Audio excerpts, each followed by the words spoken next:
Inama y'icubahiro umukuru w'igihugu yagirishije abarongo bisata bitandukanye mu ntara ya Ngozi, yari inama iri mu rukurikirane rw'inama ariko aragirisha mu ntara zose z'igihugu.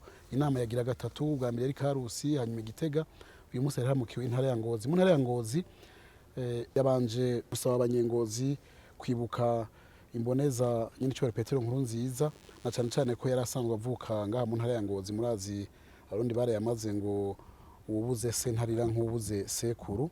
Bamaze kumwibuka rero yaciye arabakeza yongera bamenyesha kandi ko batowe mu bandi benshi bari bashoboye kurangura amabanga nk'ayo. Abasaba rero gukora biyubaha mugabo kandi biyubara, bashira imbere ineza yabo bajejwe. Yaciye rero abandanya n'inyigisho nkarishabwenge. Inyigisho nkarishabwenge zari zigenewe izo ndongozi zo mu ntara ya Ngozi, ni inyigisho cane cane zo kubinjiza mu bikorwa nyezina vya leta mvyeyi, vya leta nkozi, bumve yuko bafise uruhara n'uruhande muri iyo leta aho bageza, maze bisunge imigambi n'imigabo vya leta mvyeyi. Yababwiye yuko umurongozi mwiza ari umurongozi adashira imbere aho akomoka, adashira imbere idini ryiwe, adashira imbere umugambwe wiwe, intara yiwe canke ubwoko bwiwe, ko nyabona ashira imbere ineza y'abarongoye, ineza y'igihugu ikamiza imbere ya vyose. Akaba ari umurongozi yumva ko ategera akazirikana ko ategerezwa kubera umuvyeyi kirumara